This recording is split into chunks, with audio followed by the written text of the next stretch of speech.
Nós vamos nos preparando aqui. Nós estamos hoje dando uma pausa na nossa série de mensagens sobre as parábolas de Jesus Cristo, sobre as parábolas do rei, sobre as parábolas do reino e as parábolas em geral, a escola do Messias.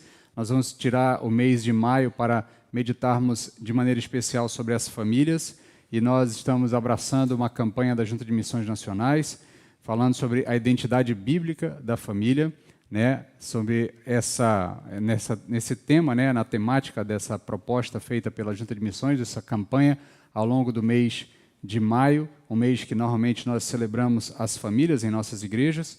Então, iniciamos hoje uma série de mensagens alusivas às famílias, mas especialmente falando sobre a questão da identidade das famílias a partir do texto bíblico.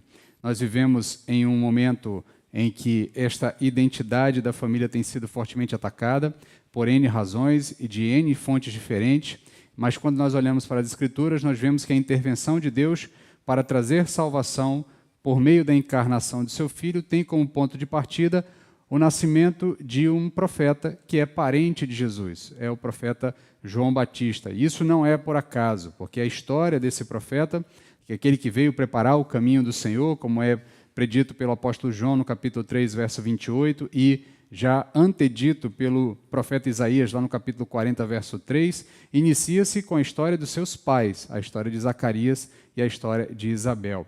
Ou seja, um casal, uma família. Então, ninguém surge do nada. Jesus não veio do nada. Jesus faz parte de uma cadeia familiar. Então, há toda uma preocupação no texto bíblico de mostrar que ninguém está sozinho.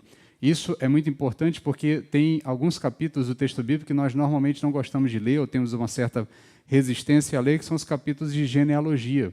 E a grande importância desses capítulos dentro do texto bíblico é exatamente mostrar que ninguém chega aonde chegou por acaso.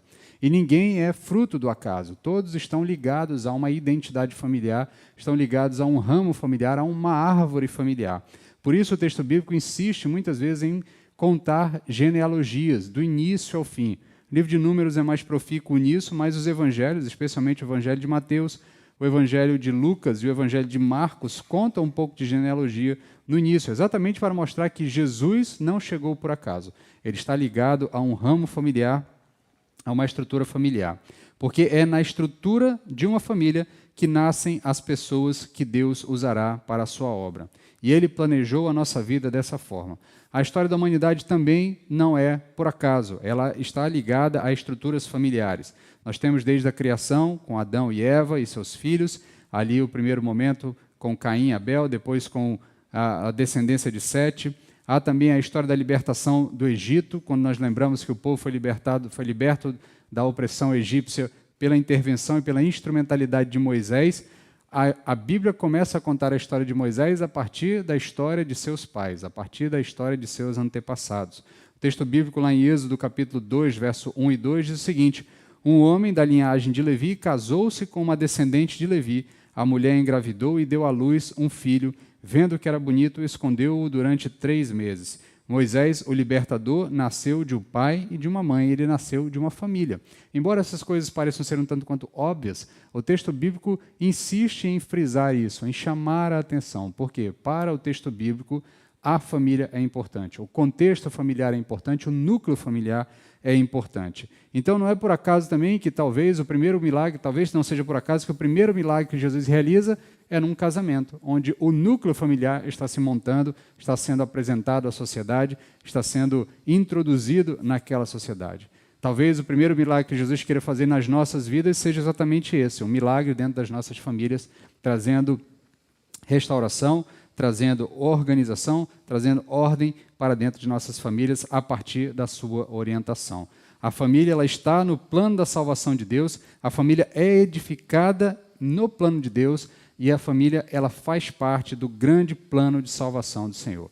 Por isso, nós precisamos reconhecer o que a Bíblia fala sobre a família, precisamos entender o que a Bíblia nos ensina sobre o que é família, e ao longo da última semana, se você tem acompanhado as nossas redes sociais ou o nosso aplicativo, você tem recebido uma série de orientações, uma série de devocionais falando sobre a identidade de cada um dos elementos da família. A identidade da família, a identidade do marido, a identidade da esposa, a identidade dos filhos, porque o plano dessa campanha que nós estamos abraçando junto com a Junta de Missões Nacionais é exatamente refrescar em nossa memória, reforçar em nossos corações e afirmar em nossas mentes quem é a família a partir da perspectiva divina.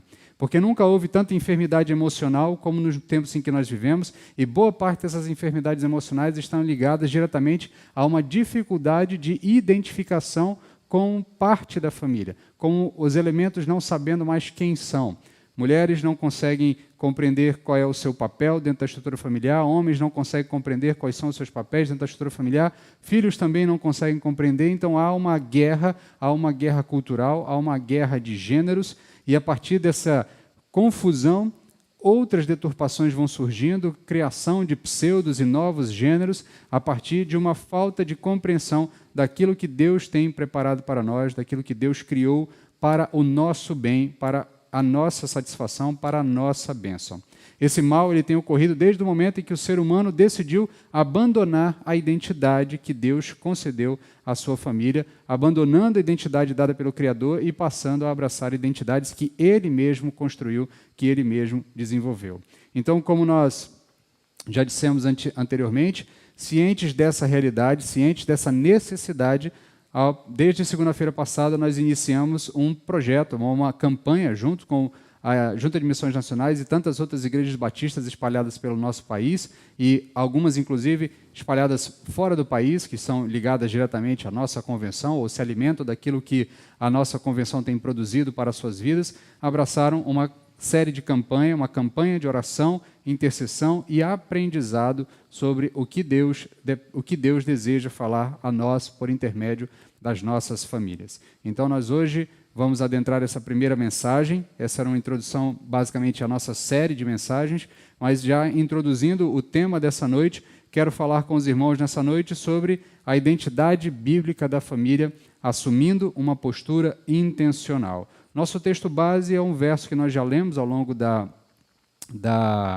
programação do culto, o texto do Salmo 127, capítulo 127, Salmo 127, verso 1, que diz a nós: se o Senhor não edificar a casa, em vão trabalham os que a edificam. Se o Senhor não proteger a cidade, em vão vigia o sentinela. Então, a nossa identidade ela não é definida por aquilo que nós pensamos ou sentimos ser. Isso é muito importante. Nós vivemos o tempo do subjetivismo. Nós vivemos o tempo em que as pessoas elas estão abraçando percepções subjetivas daquilo que é os fatos da realidade. Isso é muito perigoso, porque se todos nós passarmos a identificar-nos de forma subjetiva, não há mais limites e não há mais regra. Basta cada um sentir alguma coisa ou ter uma sensação em relação a alguma coisa que aquilo vira regra, vira um fato estabelecido. Isso é perigoso. Nós precisamos de ordem. Óbvio, algumas pessoas fazem algum tipo de piada, fazem algum tipo de brincadeira. Você já deve ter visto algum meme nas redes sociais de um carro antigo que coloca lá uma plaquinha ou um nomezinho de um carro desses mais caros, um carro esportivo, um carro muito caro, e aí você fala, né, que o carro está apelando ali para a identidade de gênero, ele é um Fusca, mas ele se sente uma Lamborghini, e então isso é o suficiente para ele se tornar. As pessoas fazem piada, fazem brincadeira com isso, mas isso reflete uma dificuldade que a sociedade tem tido. As pessoas não conseguem mais se satisfazer com os limites pré-estabelecidos, porque são limites naturais e, por isso, forçam percepções subjetivas. Isso é perigosíssimo. Em certo sentido, esse subjetivismo também já invadiu a nossa própria relação dentro da igreja. Eu estou ampliando o campo do pensamento, o campo do raciocínio, para que nós percebamos como é perigoso o subjetivismo. Muitas vezes nós pensamos que aquilo que nós sentimos durante um ato de culto é o suficiente para definirmos a nossa relação com Deus. Então, esse subjetivismo, onde as coisas passam a ser pautadas apenas pelo aquilo que eu sinto, eu penso, ou eu imagino que é melhor, e muitas vezes isso é uma clara afronta a uma regra pré-estabelecida que é definida para o corpo como um todo, ou para todos, ou para a grande maioria de uma forma geral. Isso demonstra a nossa dificuldade com limites. E Deus colocou limites desde o início da criação. Quando Ele criou Adão e Eva, o que Ele disse? Olha, de todas as árvores desse paraíso, vocês podem se alimentar, mas existem duas que vocês não devem se aproximar delas, que vocês não devem consumir. Deus estabeleceu limites, porque nós somos seres que precisam de limites. E esse movimento subjetivista é um movimento que extrapola os limites, que tira os limites, que deixa os limites de lado, e agora os limites passam a ser aquilo que eu acho, aquilo que eu entendo, aquilo que me satisfaz, aquilo que é agradável a mim. Contudo, quem pode definir o que somos? Nós ou aquele que nos criou? Essa é uma premissa básica. Se você for conversar, por exemplo, com o criador de um equipamento eletrônico, muito provavelmente o criador sabe muito mais para que serve aquele equipamento do que propriamente aquele que está manuseando o equipamento. Afinal de contas, o criador tem plena convicção, ou pleno conhecimento, ou plena concepção de todas as partes daquela criação, daquilo que foi criado. Logo, ele pode definir o que é aquilo, ou o que ele intenta com aquilo, ou até onde aquela criação pode ir. Então, somente o fabricante tem as condições necessárias para definir o que ele mesmo criou. Somente Deus pode definir a identidade de cada ser da criação. Não é diferente dentro do núcleo familiar. Deus, o Criador, que criou a família desde o início, lá no Éden, nós temos a criação da família, quando Deus olha para Adão, e é interessante porque muitas vezes a gente acha que, numa leitura mais rasa do texto, pode até pensar que Deus talvez tenha feito errado, né? Porque ele criou casais para todos os seres, para todas as espécies, menos para o homem. E aí, depois é que ele se toca, não é bom que o homem esteja só, vou fazer agora, então, uma companheira. Contudo, nós temos que entender que o livro de Êxodo, ou melhor, o livro de Gênesis, ele está envolto, especialmente os 5 primeiros capítulos, está envolto em uma grande poesia. Tudo aquilo está dentro de um conceito, uma concepção poética. Quando Deus olha para o homem e poeticamente diz, não é bom que o homem esteja só, não é que Deus está percebendo que cometeu um erro na criação e agora precisa corrigir esse erro criando a mulher. Tá? É que Deus, o texto ali está trazendo para nós a percepção da beleza que Deus enxerga naquele elemento específico da sua criação, que é o homem e a mulher, e aquele primeiro núcleo familiar. Tanto é que para todos os outros seres, Deus apenas criou, deu ordens, mas ao homem e à mulher, ele mesmo coloca suas mãos no processo, ele mesmo participa ativamente do processo, ele mesmo se preocupa com a constituição daquele primeiro núcleo familiar. Então Deus, o Criador, ele estabeleceu claramente nas Escrituras os princípios da identidade familiar, estabelecendo quem é o homem, quem é a mulher, quem são os filhos, quem é o marido, quem é a esposa, qual é o papel de cada um, qual é a identidade de cada um, e ao longo desse processo nós podemos então aprender. Ao longo de todas essas mensagens que teremos nos próximos finais de semana, ao longo do mês de maio, poderemos aprender sobre essas identidades, sobre como aplicarmos a isso, como nós devemos nos comportar diante do que o texto bíblico nos ensina e o que devemos fazer para que essas identidades sejam afloradas dentro das nossas casas, dentro das nossas famílias. O Salmo 127 que nós lemos nos revela o fundamento da edificação da nossa casa, que é Deus. Esse é um salmo bastante conhecido, é muito interessante que o salmista diz, olha, se o Senhor não edificar a casa, não adianta nada ninguém mais tentar fazer.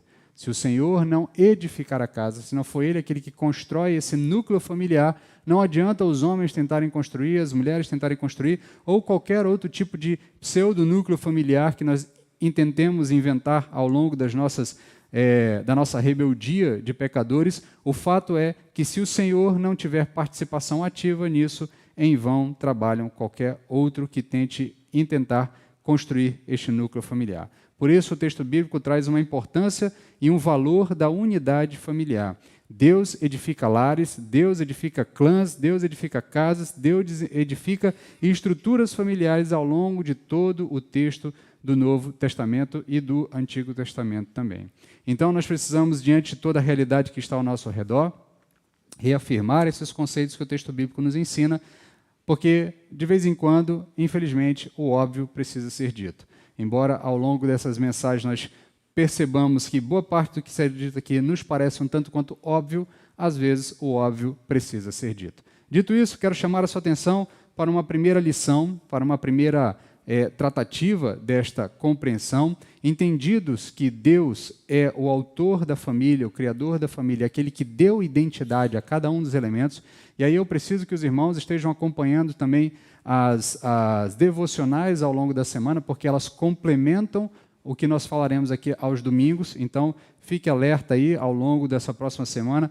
Todo momento que aparecer lá no seu celular, no seu aplicativo da igreja, ou no grupo de WhatsApp, ou mesmo lá pelas nossas redes sociais, você fique atento. Baixe lá o áudio, ouça, clique lá no link do YouTube para ouvir a devocional, porque esses conceitos todos que vão sendo trabalhados ao longo da semana vão ser úteis para que você compreenda melhor a mensagem de domingo. Dito isso, entendido isso, nós vamos agora entender que é necessário para nós sermos intencionais quanto ao estabelecimento dessas identidades dentro do nosso núcleo familiar. Há necessidade de uma intencionalidade. Nós precisamos ativamente e não passivamente tentar estabelecer essa identidade dentro de nossas casas. A negligência na transmissão intencional da identidade bíblica familiar gera uma tragédia espiritual. Se nós não formos intencionais em retransmitir esses conceitos bíblicos às novas gerações, com certeza haverá uma tragédia espiritual em nosso meio. E isso já aconteceu, isso já foi relatado no texto bíblico. Quero que você leia comigo Juízes, capítulo 2, verso 10. O texto diz o seguinte: surgiu uma outra geração que não conhecia o Senhor, nem o que ele havia feito por Israel. É interessante, se você conhece a narrativa de Juízes, o livro de Juízes, você sabe que ele está ali dentro do bloco dos primeiros 5 livros bíblicos, né? Nós temos Gênesis, Êxodo, Levíticos, Deuteronômios e Juízes, né? Você tem aquele núcleo de primeiros livros ali que vão contando a tomada da terra, como o povo de Israel se apossa da terra prometida, e compreendido isso, ele é uma geração que está envolvida vendo grandes feitos do Senhor. E é impressionante que logo na abertura do livro de Juízes, você tem ali um momento em que o autor vai dizer, olha, levantou-se uma nova geração que não conhecia o Senhor. Os filhos daqueles que viram os muros de Jericó caírem, os filhos daqueles que viram a coluna de fogo no deserto, os netos daqueles que viram o maná aparecendo todos os dias diante deles, ao momento em que eles abriam suas tendas quando estavam peregrinando no deserto, os filhos, os netos, as descendências, as gerações diretas, ligadas diretamente àquelas pessoas que vivenciaram a abertura do Mar Vermelho, as pragas do Egito, a libertação miraculosa do povo por intervenção de Deus ali no Egito e toda a sua saga de peregrinação pelo deserto e tomada da terra, as inúmeras batalhas que foram vencidas de forma miraculosa, as inúmeras ações positivas do Senhor para proteger o seu povo em meio àquele processo todo, o fato de que Deus entregou na mão deles toda a terra prometida, sem que aquele povo, um povo nômade, um povo sem condições, e aqui eu quero que você apelar para a sua imaginação, aqui vamos tentar fazer um processo meio de contação de história, para que você compreenda bem esses elementos. Esse povo é um povo nômade. Um povo nômade, por exemplo, não tem condições de construir forjas com bastante estrutura para construir bons equipamentos de batalha, boas armaduras, boas espadas. Eles, por exemplo, enfrentaram outras nações. Lembrem, quando a gente estava falando lá de Jericó, o texto mesmo diz que a muralha de Jericó era tão larga que 2 carros de batalhas passavam por cima dela, lado a lado. Então, esse povo de Israel enfrenta nações que guerreavam com carros de batalhas. Esse povo não tem estrutura para construir carros de batalhas. Eles são nômades, eles estão peregrinando pelo deserto, eles mal conseguem estruturar um mínimo de proteção para a guerra. Esse povo vence todas aquelas nações que já estavam estabelecidas ali, por intervenção divina. Então é interessante que, quando o povo se apodera da terra, quando eles então se assentam definitivamente na terra, o texto de Juízes abre nos dizendo: surgiu outra geração que não conhecia o Senhor, nem o que ele havia feito por Israel. Uma tragédia espiritual acontece quando uma geração deixa de conhecer o Senhor. Quando Josué morreu, bem como todos os outros israelitas que haviam saído do Egito, uma nova geração surgiu e a declaração bíblica sobre ela foi Juízes, capítulo 2, verso 10. Depois que toda aquela geração foi reunida a seus pais, ou seja, que morreu, surgiu outra geração que não conhecia o Senhor, nem o que ele havia feito por Israel. Esses indivíduos dessa geração, o mesmo texto vai dizer mais para frente, no capítulo 2, verso 11, parte B, até o verso 13, vai dizer o seguinte: fizeram o que era mal aos olhos do Senhor e cultuaram os Baalins, abandonaram o Senhor Deus dos seus pais, que os havia tirado da terra do Egito, seguiram os deuses dos povos ao redor e os adoraram. Assim provocaram a ira do Senhor, abandonando e cultuando Baal e Astarote. Essa nova geração conviveu com aqueles que haviam conhecido o Senhor, mas não teve a mesma experiência de conhecê-los, nem conheceu o que Deus havia feito por aquele povo, havia feito por Israel. O livro de Juízes nos revela um ciclo de pecado, arrependimento e livramento do povo de Israel. Porém, cada vez que esse ciclo se estabelece, ciclo pecado, arrependimento e livramento, uma geração inteira se perde nesse processo. E muita gente que conviveu com o Senhor não conseguiu transmitir para os seus descendentes o que o Senhor havia feito por aquele povo e o que o Senhor poderia fazer por aquela geração. E isso não foi o suficiente para fazer aquelas pessoas conhecerem o Senhor. Então, ao edificarmos nossas famílias, nós devemos ser intencionais na transmissão da fé. Isso é um problema sério, isso é algo que nós precisamos nos preocupar. Muitos de nós nos ancoramos muitas vezes ou nos apoiamos em uma muleta que nós criamos denominacionalmente para nós, baseados no fato de que cada um é que vai dar conta de si a Deus. Cada um é que vai responder pela sua conversão ou pela sua salvação. Então, como a conversão é um elemento individual, é algo individual, nós muitas vezes deixamos que nossos filhos, as gerações posteriores a nós, tenham a sua própria experiência. Contudo, cabe a nós, a geração anterior, intencionalmente mostrar a eles o que Deus fez por nós e o que o Deus faz por todos nós. É nossa tarefa, de forma intencional, chegar aos nossos filhos e aos nossos descendentes e apresentar o Senhor. E apresentar o que é a fé que nós temos em Deus e o que esse Deus faz por nós ou fez por nós. O exemplo que nós temos aqui de Juízes mostra exatamente isso. Um povo que não fez aquilo que deveria fazer. Isso já está predito, nós vamos ver no próximo ponto, isso já estava predito, pré-ensinado a eles, já em Deuteronômio, dizendo o que eles deveriam fazer. Vocês devem sentar-se com os seus filhos, vocês devem ensinar aos seus filhos, vocês devem transmitir a eles todas essas informações que eu estou passando a vocês, todos esses eventos, a fim de que eles aprendam e reconheçam o Senhor em toda a sua vida. Então, é necessário para nós que nós procuremos edificar as nossas famílias sendo intencionais na transmissão da nossa fé. Se nós não tivermos essa ação intencional, nossos filhos, nossos netos, as próximas gerações dificilmente terão experiências com Deus, dificilmente terão contato com Deus. Se já com o nosso esforço intencional, muitos deles acabam tropeçando ou acabam se desviando ao longo do caminho, se nós simplesmente sentarmos passivamente, aí então é que as chances disso acontecer são praticamente de 100%, deles se desviarem dos caminhos do Senhor. Portanto, precisamos entender que nós precisamos evitar essa negligência e saber que a negligência da transmissão intencional da identidade bíblica familiar gera uma tragédia espiritual. Se nós queremos que os nossos filhos estejam preparados para enfrentar toda essa discussão que é gerada em torno da questão da identidade de gênero, das identidades de homem e mulher, dessa batalha de gêneros e de todo esse movimento cultural que acontece ao nosso redor, nós precisamos intencionalmente transmitir aos nossos filhos a identidade que Deus ensina a nós. Isso é importante, e nós vamos ver ao longo da mensagem, especialmente lá no final das aplicações, que isso requer de nós conhecimento. De que adianta eu querer transmitir alguma coisa para alguém se eu não sei o que eu estou transmitindo? Então, eu preciso primeiro aprender. Então, homem, você que está aqui presente, você tem consciência de qual é a identidade que Deus estabeleceu para você, homem, e para você, marido, mulher, você tem consciência da identidade que Deus estabeleceu para você, mulher, e para você também, esposa? Filhos, vocês compreenderam o que é que Deus estabeleceu para a identidade dos filhos? Isso é importante. Se nós queremos ensinar as próximas gerações, nós precisamos saber o que Deus deseja falar conosco, o que Deus já estabeleceu para nós. Segunda lição que nós temos, a partir dessa compreensão inicial, é que ser intencional, obviamente, requer atitudes práticas.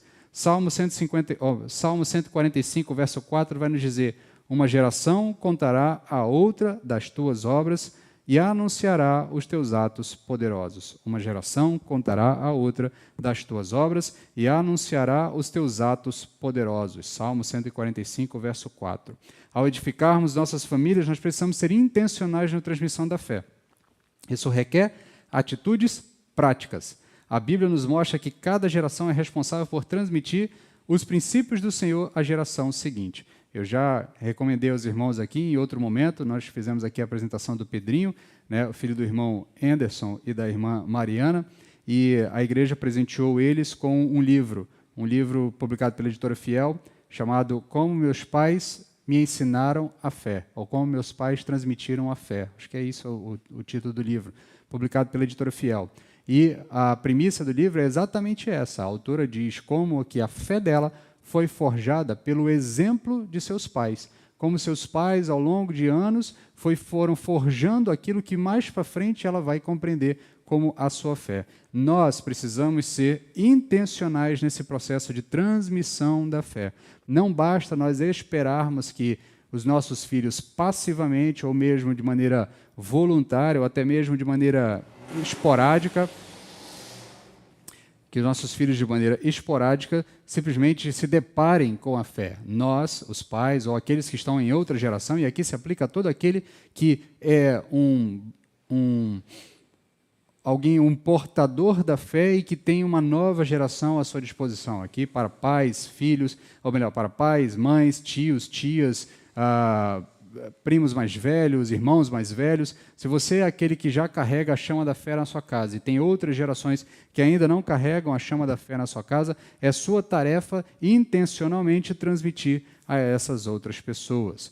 Então, dentro dessa compreensão de que nós devemos ser intencionais de forma prática, nós precisamos entender que há uma responsabilidade prática na transmissão da espiritualidade.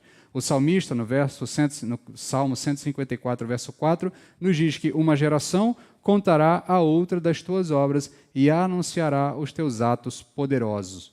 É nossa tarefa, é nossa responsabilidade transmitir a outra geração a identidade bíblica da família e com intencionalidade.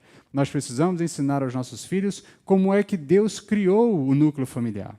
Como Deus estabeleceu o papel do homem, o papel da mulher, como Ele estabelece isso ao longo do Antigo Testamento, ao longo do Novo Testamento, ao longo de todo o Evangelho. Nós precisamos, inclusive, saber entender como explicar para os nossos filhos por que Abrão tem 2 esposas e hoje nós não podemos ter 2 esposas. Nós precisamos compreender essas dificuldades, esses momentos de cada tempo e explicar aos nossos filhos como isso se desenvolve ao longo da história, a ponto de chegarmos no Novo Testamento e ouvirmos os apóstolos nos dizendo que aquele que almeja o episcopado deve ser homem de uma só mulher. Aí você precisa compreender, e para isso nós precisamos nos debruçar sobre o texto bíblico e conhecer aquilo que Deus deseja falar conosco. Os pais precisam dedicar tempo para ensinar os valores da palavra aos seus filhos. Nós encontramos essa prescrição em Deuteronômio capítulo 6, do verso 1 até o verso 9. Eu peço a sua atenção, porque eu vou ler o texto, são 9 versos, e são um tanto quanto práticos as orientações, mas o texto é um pouco mais longo. Peço a sua atenção para que você acompanhe a leitura. Preste atenção na praticidade que a lei do Senhor traz para o povo. Isso já está predito antes dos eventos de Juízes. Para que vocês percebam para que nós percebamos que não basta ter uma prescrição, é necessário que nós coloquemos isso em prática. Não adianta nós termos uma orientação anterior, mas não colocarmos essa orientação em prática. O povo de Israel recebeu essa orientação, não colocou em prática, e lá no livro de Juízes, posteriormente, nós temos o surgimento de uma geração que desconhece o Senhor. É interessante isso, né? Uma nação que se chama Israel, que recebe o nome de Deus, que Israel está ligado diretamente ao nome do Senhor, mas é uma nação que não conhece o Senhor. Isso nos faz refletir, hoje pela manhã, aqui só antes da leitura, hoje pela manhã na Escola Bíblica nós estamos falando sobre o profeta Joel, e uma das lições que nós aprendemos é que Joel nos ensina a olhar para as circunstâncias ao nosso redor e sempre tentar perceber, Deus está falando conosco, Será que Deus está usando os eventos ao nosso redor para nos trazer algum tipo de lição, para nos trazer algum tipo de ensinamento, ou nos chamar a atenção para uma disciplina que Ele está aplicando a nós? E aqui é interessante, porque nós, quando olhamos para essa história de Israel, nós precisamos olhar para nós hoje e perceber, será que nós conhecemos a mensagem e não estamos transmitindo isso aos nossos filhos? Embora tenhamos todas as prescrições necessárias, será que nós estamos negligenciando essa transmissão? Se estamos negligenciando essa transmissão, o que o texto bíblico nos diz é que nós podemos sim esperar uma tragédia espiritual para as próximas gerações. Mas percebam a praticidade. O texto não é complexo, ele é prático. Leiamos o texto. Estes são os mandamentos, os estatutos e os preceitos que o Senhor teu Deus mandou ensinar-te, a fim de que os cumprisse na terra a qual estás indo para possuir, para que temas o Senhor teu Deus e guardes todos os seus estatutos e mandamentos que eu te ordeno, tu, teu filho e o filho do teu filho, todos os dias da tua vida, e para que os teus dias se prolonguem. Ó Israel, ouve e tenha o cuidado de guardá-los, para que vivas bem e te multipliques muitos na terra que dá leite e mel, como o Senhor, Deus de teus pais, te prometeu. Ouve, ó Israel, o Senhor nosso Deus é o único Deus. Amarás o Senhor teu Deus de todo o teu coração, com toda a tua alma e com todas as tuas forças. E estas palavras que hoje te ordeno estarão no teu coração, e as ensinarás a teus filhos, e delas falarás, sentado em casa, andando pelo caminho, ao deitar-te, ao levantar-te. Também os amarrarás como sinal nas mãos e como faixa na testa, e as escreverás nos batentes da tua casa e nas suas portas. Nesse trecho, a responsabilidade dos pais começa por ensinar os seus filhos a temerem o Senhor. Esse é o ponto de partida. Sem temor do Senhor, nenhum ensinamento bíblico fará sentido. A vida bem-sucedida de nossos filhos depende desse ensinamento, ensinarmos eles a temerem o Senhor. Nesse mesmo texto, nós encontramos formas bem práticas de transmitir a palavra. E no texto que eu li aos irmãos, está na versão da Almeida século XXI. A palavra que é usada ali é ensinar. Mas na ARA e na Nova Almeida atualizada, ela diz inculcar. Na Almeida Revista e Corrigida diz intimar. Todas elas estão dentro desse conceito, dentro desse léxico de compreensão da palavra, de que há necessidade de você transmitir, de você entregar, de você objetivamente colocar uma informação na mente de outra pessoa. A ideia de inculcar está muito ligado a isso, de você colocar na cuca, colocar na cabeça dessa pessoa essa informação. A versão da Almeida Revista e Corrigida, que é uma versão mais rebuscada, mais difícil de ler, inclusive, ela diz que é tarefa dos pais intimar seus filhos. E aqui lembra aqui até a tarefa do oficial de justiça, né? Quando ele vai dar ciência, vai informar sobre uma ação judicial, ele vai lá num ato solene entregar ao indivíduo uma intimação. Ó, esteja intimado de que há uma ação contra você, esteja ciente de que há uma informação ou uma ação judicial correndo contra você. Todas elas estão ligadas a essa ideia de dar ciência da existência, de transmitir, de entregar uma informação. Baseado no que Deuteronômio nos ensina, nós podemos ter aqui algumas orientações no texto para nós aplicarmos de forma prática nas nossas vidas. Nós podemos conversar sobre o que Deus tem feito sobre as nossas vidas, ou o que Deus tem nos ensinado durante as refeições, durante as nossas conversas em casa. Nós podemos falar enquanto caminhamos com nossos filhos, quando andamos no carro ou durante as viagens, falar antes de dormir, logo ao acordar, trazer a fé para fazer parte do diálogo diário de nossas casas. As nossas famílias precisam aprender a dialogar sobre a fé e a conversar sobre aquilo que Deus fez a partir da sua graça em nossas vidas. A graça de Deus tem que fazer parte do nosso dia a dia. Só assim nossos filhos se inspirarão na nossa fé. Não adianta nada nós apenas trazermos eles aos domingos para cá, domingo pela manhã, domingo à noite, ou qualquer outra atividade. Isso não é o suficiente para criar neles o hábito da fé. Há necessidade de uma habituação com o conceito de fé e com a própria compreensão do mundo a partir da visão de fé. É necessário que nós sejamos intencionais. Nós devemos expor de forma visível, talvez em cartazes para as crianças mais novas, em figuras, na escolha de desenhos, na escolha de livros, na escolha de materiais que ele esteja tendo ali acesso, de maneira que no meio de tudo que vai ser ofertado para ele ao longo da sua vida, ao longo do seu desenvolvimento, ele também receba doses e informações importantes sobre a fé. Para aqueles que têm filhos adolescentes ou que ainda estão naquela fase pré-adolescente, caminhando para a adolescência, uma coisa muito importante é que nessa fase eles vão começar a questionar muitas coisas. Eles vão começar a ter acesso a uma série de outras informações que aparentemente não vão fazer sentido se a fé já não estiver bem sedimentada em seus corações ou se não tiver uma boa camada de proteção para que eles compreendam. Então é necessário que nós adentremos no mundo deles e compreendamos o que eles estão consumindo, o que eles estão lendo, o que eles estão assistindo, possamos inclusive aprender a fazer as pontes, enxergar onde é que algo está afrontando a fé ou dificultando a fé, ou onde algo pode ser apenas uma percepção mundana daquilo que a Bíblia já tem falado a nós de outra forma. Muito mais do que simplesmente proibirmos eles de terem acesso a determinados livros, séries, filmes ou qualquer outra coisa, e é óbvio que existe sim um núcleo de conteúdos que não devem ser consumidos, mas ao invés de nós prioritariamente já cessearmos o acesso, nós, os pais, nós devemos adentrar nesse mundo e conhecer, porque de uma forma ou de outra eles vão ter acesso a esse tipo de informação. E eles precisarão aprender a filtrar essas informações a partir do seu óculos de fé, a partir da sua própria compreensão da fé. Se nós não ensinarmos aos nossos filhos que Deus é o Senhor, não adianta nada nós queremos impedir eles de assistir qualquer outra programação, ou outro filme, ou uma série, ou ter acesso a algum tipo de livro. Eu lembro que lá por volta dos anos 2000, quando começou uma série de filmes do bruxinho lá, do Harry Potter, foi uma comoção entre os cristãos, porque é bruxo, aquela coisa, e quem não é bruxo é trouxa, e aí uma coisa, e aí, ao invés das pessoas se adentrarem naquele universo das crianças e começarem a entender o porquê é que aquela linguagem conversa com adolescentes ou conversa com pré-adolescentes, nós simplesmente fomos lá e tentamos boicotar. Boicotando, eles tiveram acesso de outra forma àquilo.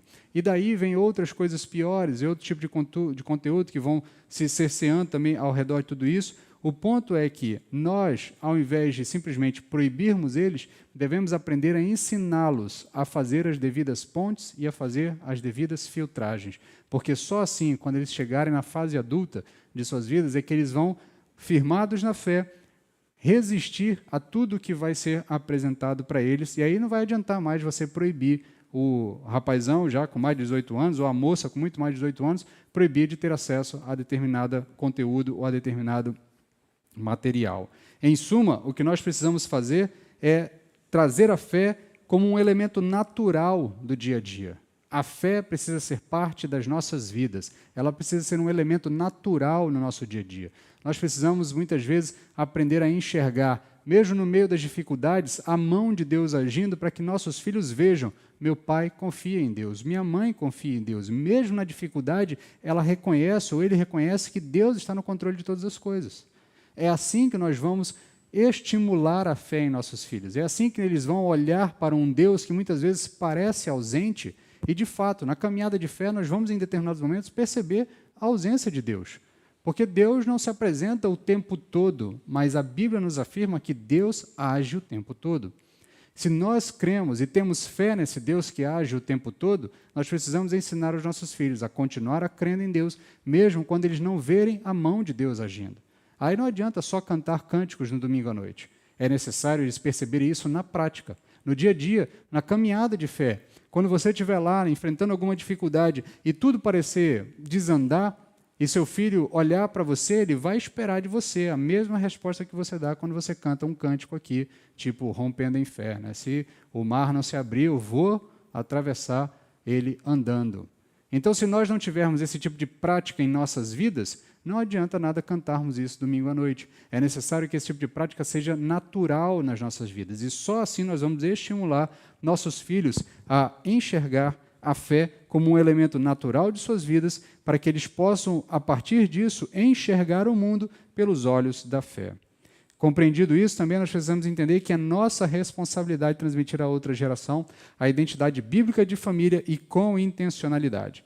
Nós precisamos ser intencionais ao afirmar o que a Bíblia ensina sobre o que é ser homem, mulher, marido, esposa, pai, mãe e filhos. muito mais do que nós simplesmente rejeitarmos o que está sendo apresentado na cultura atual, nós precisamos ensinar os nossos filhos, porque eles vão ser, sim, bombardeados por essa informação em diversos lugares. E a gente vai ter uma luta, muitas vezes, que é uma luta meio de enxugar gelo, porque a gente vai enxugar uma ponta, a gente vai tapar uma ponta, mas essa informação vai entrar por outra. Ou por outro, alguns dias atrás eu vi circulando pela internet um vídeo de alguém alertando sobre um filme que está lá na Netflix. Está lá classificado para crianças, tal, e o personagemzinho, em determinado momento lá, é um animalzinho, ele vai e pede para ser chamado por um outro nome, porque ele não se identifica nem como homem, nem como mulher, e ele acha que isso é estranho para ele. Então, obviamente que há uma intenção cultural ali de se normalizar isso, né, por meio de uma coisa mais aceitável, né, de uma coisa mais fofa, né, um animalzinho em um desenho, em um desenho animado. É óbvio que há uma intencionalidade, há uma agenda cultural tentando estabelecer esse conceito, mas não adianta nada nós simplesmente dizermos aos nossos filhos, olha, não assista a esse desenho, porque essa informação vai entrar por uma porta, ou vai entrar por outra, ou vai entrar em outro lugar. O que nós precisamos é ensinar os nossos filhos, olha, o mundo está dizendo isso, mas Deus, aquele que nós cremos, nos ensinou dessa forma. E Ele ensina assim, assim, assado. Na Bíblia está dizendo assim, e eu vou explicar para você por que está dizendo assim. Sentar com os nossos filhos, fazer com que eles olhem para o texto bíblico e tenham valor pelo texto bíblico e tenham prazer pelo texto bíblico. Eles precisam nos ver amando o texto bíblico e aplicando o texto bíblico às nossas vidas. Só assim é que eles vão conseguir olhar um desenho desse e dizer assim, isso está errado. Só assim é que eles vão poder, mais para frente, chegar nas escolas e muitas vezes serem bombardeados com uma série de informações por todo tipo de ordem dessa agenda cultural que está em andamento em nosso meio, em nossa sociedade. Ela já avançou em outras sociedades, na Europa, Estados Unidos, e ela avança a passos fortes na direção da sociedade brasileira. Essa agenda, em determinado momento, ela vai chegar até nossos filhos. Mas se eles souberem daquilo que Deus tem apresentado a nós, aquilo que Deus tem nos ensinado, eles terão condições de resistir, de confrontar e de, muitas vezes, mesmo diante de um debate público, apresentar formas racionais e compreensivas de combate a esse tipo de ideia, a esse tipo de ideologia. Então, nós precisamos ser intencionais ao reafirmar aos nossos filhos o que a Bíblia ensina sobre quem é o homem, quem é a mulher, quem é o marido, quem é a esposa, quem é o pai, quem é a mãe, quem são os filhos. É importantíssimo. E nós estamos há alguns anos atrasados no meio dessa confusão, porque se hoje nós discutimos a questão de gênero, já é problema quase que crônico na nossa sociedade a falta de identidade, por exemplo, do pai. Tanto é que os órgãos judiciais, de vez em quando, fazem algumas campanhas, né? Tem uma campanha bastante antiga já, que é o pai legal. É a ideia de que o pai deve assumir o seu filho. Ora, que coisa mais irracional, né? Nós chegarmos ao cúmulo de termos que fazer uma campanha para que os pais assumam seus filhos, os pais, os homens, assumam seus filhos. A ideia é, obviamente, de registro, para que dê a dignidade da pessoa saber quem é seu pai, de ter ascendência, direito de herança, direito de alimentos. Então, há uma série de questões que estão envolvidas nisso e faz parte daquilo que o governo tem que, sim, iniciar, de alguma forma, no seu trabalho. Mas é aquilo que eu disse no início, às vezes o óbvio precisa ser dito. Esse é o tipo de óbvio que precisa ser dito, mas que, na verdade, não deveria ser dito. Se nós já estivéssemos, desde o início, desde muito tempo, preocupados em reafirmar intencionalmente esses papéis, com certeza isso já haveria de ser reduzido. Porque se nós somos sal da terra e luz do mundo, e nós temos essa compreensão firme em nós, nós devemos retransmitir isso ao resto do mundo e fazer com que o resto do mundo compreenda essa informação.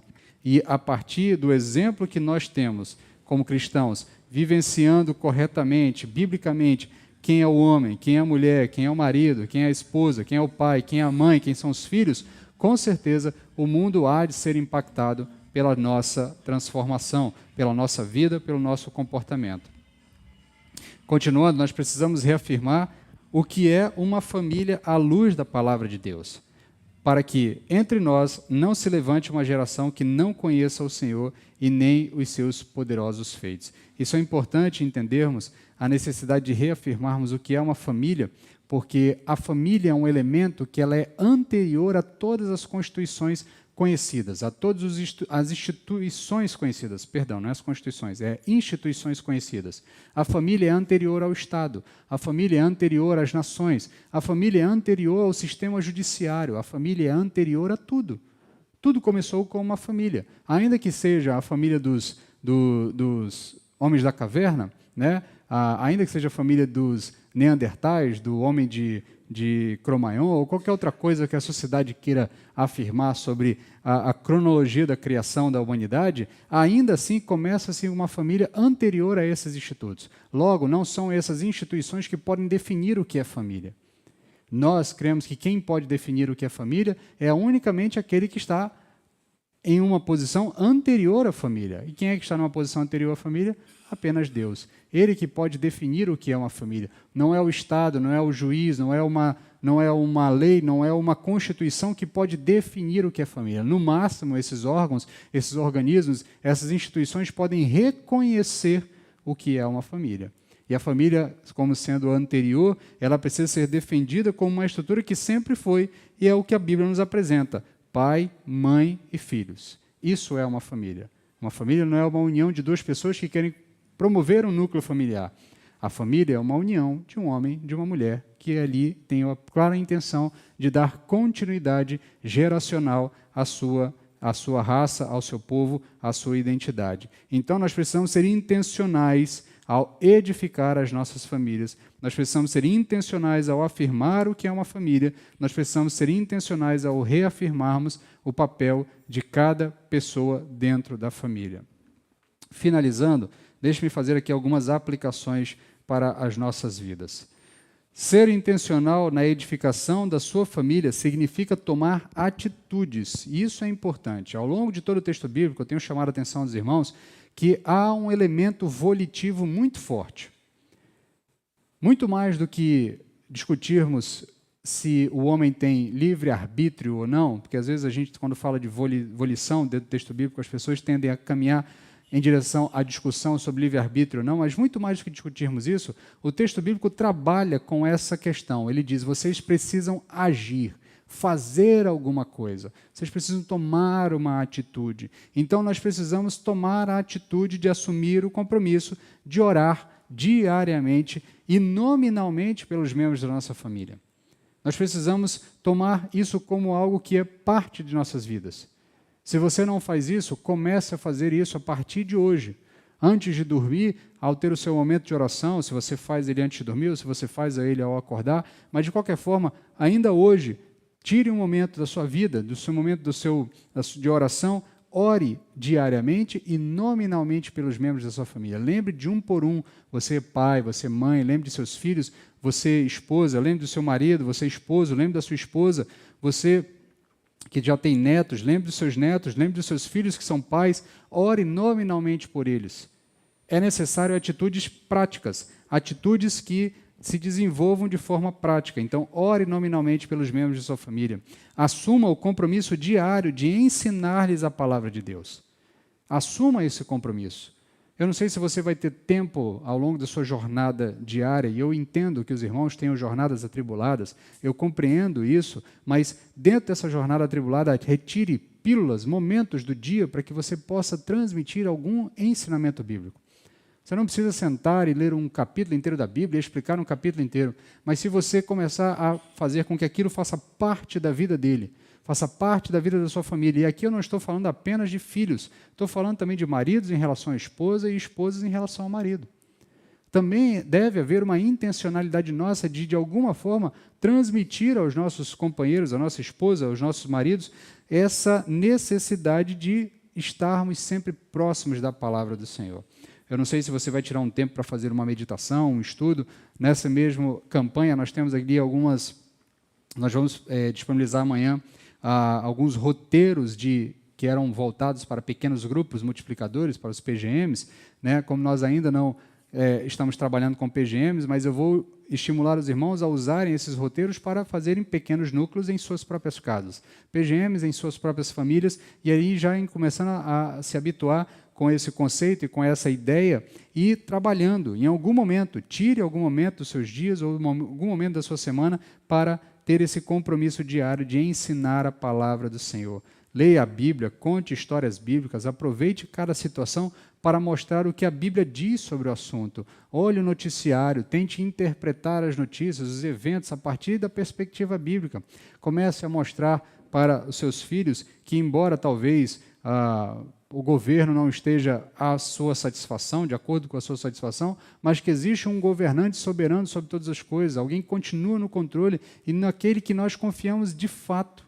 Então é necessário que nós, objetivamente e de maneira intencional, assumamos esse compromisso diário de ensinar às nossas novas gerações a palavra do Senhor. Não terceirize isso, tá, meu irmão? Não terceirize isso. Nós, da igreja, temos todo o cuidado, toda a preocupação, inclusive com bastante esforço, porque a equipe está sempre reduzindo, né?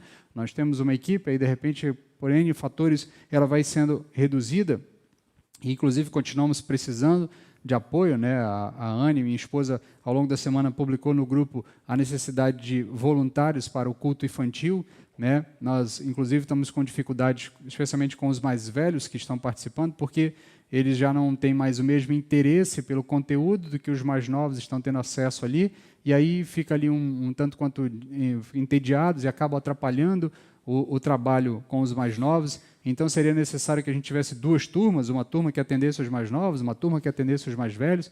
Então, dentro dessas necessidades, nós fazemos todo o esforço para servir aos irmãos, mas não terceirize isso, não ache que isso é o suficiente para ensinar os seus filhos sobre a palavra de Deus ou sobre quem é Deus. É necessário que vocês diariamente façam isso. É necessário que nós assumamos esse papel de diariamente, cotidianamente, ensiná-los quem é o Senhor e como eles devem conhecer o Senhor. Eles passam conosco cerca de 1 hora, 1h30, 2 horas, 3 horas, se a gente somar manhã e noite, mas com a família eles passam muito mais horas, né? São 7 dias de diferença, pelo menos. Então, é necessário que a gente seja intencional nisso e que nós não terceirizemos isso. Não deixe isso a cargo da igreja, não deixe isso a cargo do YouTube, não deixe isso a cargo dos vídeos de quem quer que seja. Pode ser a ministra de trabalho infantil da maior igreja do Brasil. Ela não terá a mesma capacidade que você, pai e mãe, tem de instruir o seu filho no caminho do Senhor e sobre a palavra do Senhor. Terceira e última aplicação é que você precisa ser esse referencial espiritual de sua família.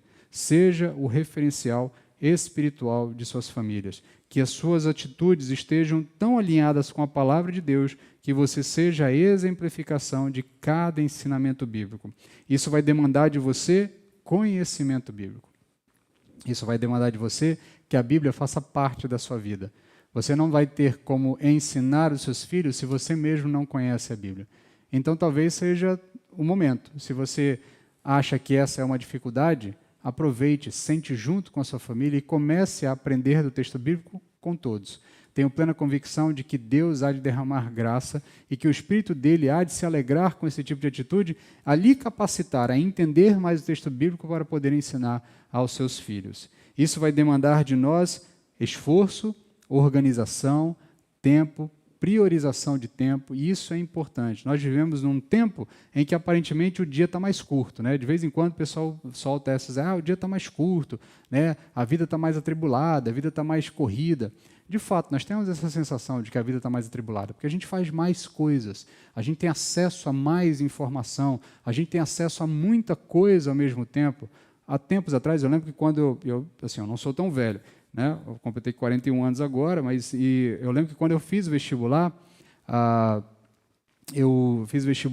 na Unir, foi de 99 para 2000. O resultado saiu, né? E ele foi pregado, né? A lista dos aprovados foi pregado na porta de um cursinho que ficava ali perto da Polícia Rodoviária Federal. Para você ter ideia, alguém da minha escola, uma amiga da escola, que viu que ela tinha passado, ela acha que viu o meu nome, achou que tinha visto o meu nome, aí ela me ligou e disse, olha, Vumar, eu acho que eu vi o teu nome na lista, corre lá para ver. Aí eu fui lá para ver, Só nisso aí foi quase 1 hora, 2 horas, vai para lá, corre para cá. Hoje em dia o resultado sai, é publicado ali, você vê no WhatsApp, você corre de um para o outro. Então, é óbvio, a gente tem a sensação de que a vida está correndo mais. Contudo, o dia continua tendo 24 horas. Nós é que precisamos organizar melhor a nossa agenda. Nós é que precisamos definir aquilo que de fato é prioridade, aquilo que de fato deve ocupar o nosso tempo e aquilo que de fato produz resultados eternos. Às vezes, a gente está ocupando nosso tempo com coisas que não produzem resultados eternos. E, ao não ocuparmos o tempo da nossa família com coisas que não produzem resultados eternos, nós estamos condenando as nossas famílias, as nossas gerações, a um débito eterno para com Deus. E isso é preocupante. Nós devemos, sim, olhar para o nosso dia e tentar organizar. Isso vai demandar de nós vontade, esforço e repetição. Talvez no primeiro dia não dê certo, vai dar certo no segundo, aí no terceiro dá errado de novo, aí no quarto talvez dê de novo, é lá pelo quinto, sexto, talvez lá pela 10ª tentativa que as coisas começam a engrenar. Mas não desista disso.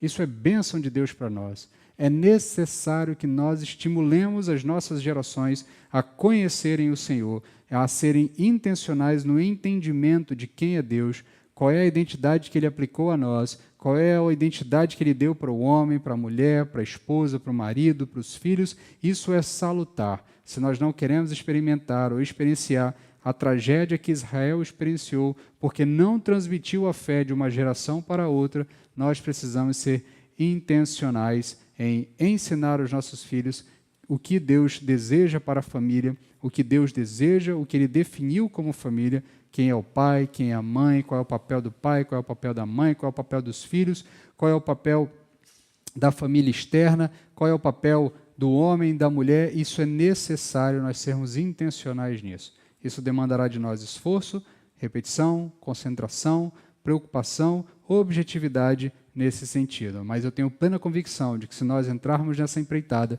Deus há de se alegrar e dar graça, derramando graça sobre nós, nós então conseguiremos vencer essa empreitada. Esse é o desejo do meu coração, essa é a minha oração como pastor, esse é o meu pedido a Deus, para que já na minha casa eu consiga fazer isso de maneira profícua, assim como os irmãos também consigam fazer em suas casas, e assim nós possamos experimentar tempos de formação de novas gerações para o Senhor, e Deus então há de se alegrar conosco e derramar graça sobre nós.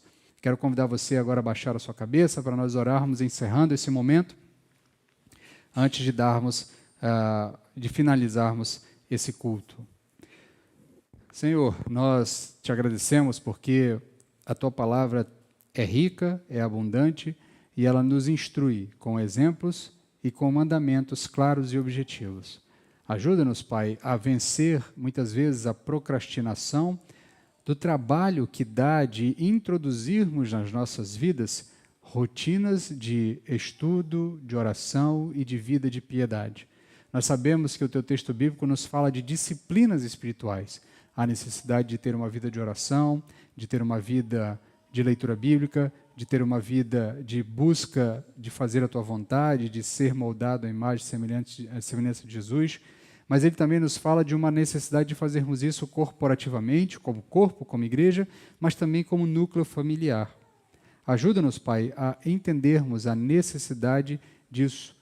Nós sabemos que vivemos tempos estranhos, tempos difíceis, tempos em que informações que são muito estranhas à tua palavra estão sendo veiculadas e disseminadas com uma força de verdade científica, de verdade cultural, de verdade ontológica da natureza humana, mas nós sabemos que isso não é a tua vontade. Contudo, nós precisamos não apenas rejeitar essas coisas, mas aprender a ensinar nossos filhos a enfrentar essas afirmações e muitas vezes a se postarem de maneira coerente com a fé que nós professamos. Então ajuda-nos, Pai, a entender como fazer isso. Dá-nos ânimo, dá-nos perseverança, dá-nos resiliência para repetirmos todas as tarefas necessárias, a ponto de firmarmos em nossos filhos a imagem e semelhança de Jesus.